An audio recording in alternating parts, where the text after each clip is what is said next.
Stránka s kalendárom termínov sa otvorí automaticky po prihlásení do konzoly lekára. Z menu ju otvoríme kedykoľvek položkou termíny objednaní a následne kalendár. Obrazovka je rozdelená na 3 časti. Denný kalendár, týždenný kalendár a mesačný kalendár. Denný kalendár môžeme používať na vybavovanie pacientov objednaných na aktuálny deň a týždenný kalendár na objednávanie pacientov.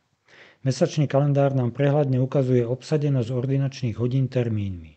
Keď je kružnica okolo dátumu úplná a hrubá, dátum je už plne obsadený. Okrem toho mesačný kalendár zobrazuje aj dní, keď sa neordinuje, zobrazené červenou alebo fialovou farbou. Keď na ne nastavíme kurzor myši, zobrazí sa dôvod neordinovania. Všetky 3 kalendáre sú na sebe nezávislé a môžu zobrazovať rôzne obdobia. Jediná závislosť spočíva v tom, že keď kliknem na niektorý deň v mesačnom kalendári, tak sa zmení týždenný kalendár tak, aby zobrazil tento deň. To sa hodí pri objednávaní, keď v mesačnom kalendári vidíme, že v daný deň je ešte voľné miesto. V hlavičke každého kalendára sa nachádzajú ikony pre nastavenie zobrazovaných dátumov. Ikonou kalendára môžeme vybrať konkrétny dátum. Ikonami menší a väčší môžeme zobrazenie kalendára posunúť o deň, týždeň alebo mesiac dopredu alebo dozadu. Tlačidlom Dnes nastavíme príslušný kalendár na dnešný dátum. Pod denným a týždenným kalendárom vidíme tiež niekoľko ikon. Začnime sprava.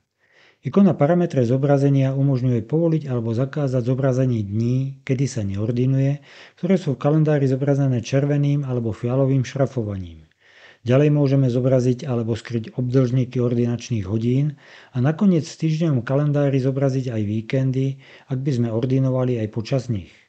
Pomocou ikon lupy so znamienkami mínus a plus môžeme naťahovať časovú os kalendára. Najmä v dennom kalendári si takto môžeme zobraziť viac alebo menej detailov. Ikona tlačiarne nám umožní vytlačiť zoznam objednaných pacientov na konkrétny deň alebo týždeň.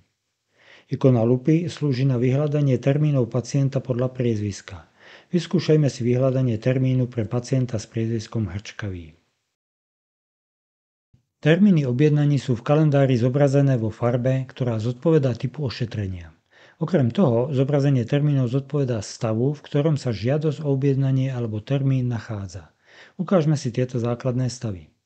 Stav žiadosť vytvorená. Pacient odoslal žiadosť o objednanie, objednávací systém mu poslal potvrdzovací e-mail a čaká sa na potvrdenie pacientom. Termín sa zobrazuje ako polopriehľadný. Ak ho pacient do určeného času nepotvrdí, bude zrušený. Stav žiadosť potvrdená. Žiadosť o objednanie bola poslaná a ak sa to vyžaduje aj potvrdená pacientom a teraz čaká na schválenie alebo odmietnutie lekárom. Termín je zobrazený s červeným otáznikom pred časom alebo priezviskom. Stav žiadosť schválená. Žiadosť bola schválená a čaká sa na termín ošetrenia pacienta. Stav termín uzavretý, vybavený. Po tom, ako sa pacient dostavil na ošetrenie, môže lekár uzavrieť termín ako vybavený. Zobrazí sa ako polopriehľadný s ikonou fajky pred časom alebo priezviskom. Stav termín uzavretý, nevybavený. Ak sa pacient na ošetrenie nedostavil, môže lekár uzavrieť termín ako nevybavený. Zobrazí sa ako polopriehľadný s ikonou vlnovky pred časom alebo priezviskom. Kliknutím na termín v dennom alebo týždennom kalendári sa zobrazí malé okno so základnými informáciami o termíne.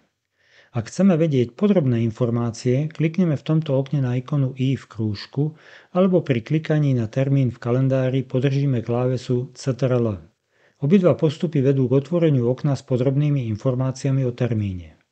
V pravej časti je zobrazený žurnál, ktorý popisuje všetky operácie, ktoré boli nad termínom vykonané, vrátane toho, kto danú operáciu vykonal.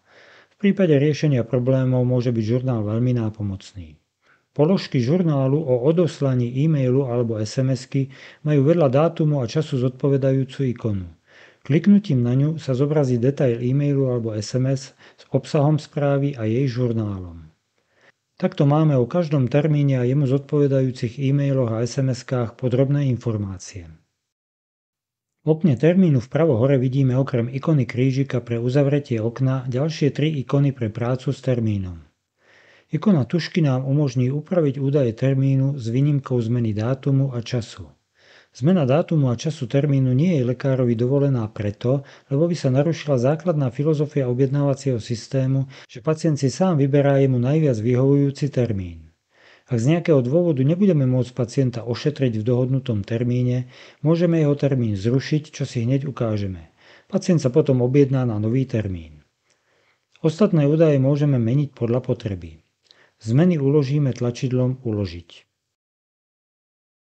Uzatváranie termínov nie je povinné, môže nám ale v aktuálny deň sprehľadniť vybavovanie pacientov. Ako sme už spomenuli, termín môžeme uzavrieť ako vybavený alebo ako nevybavený. Kliknutím na ikonu fajky sa otvorí menu s položkami Uzavrieť ako vybavený a Uzavrieť ako nevybavený.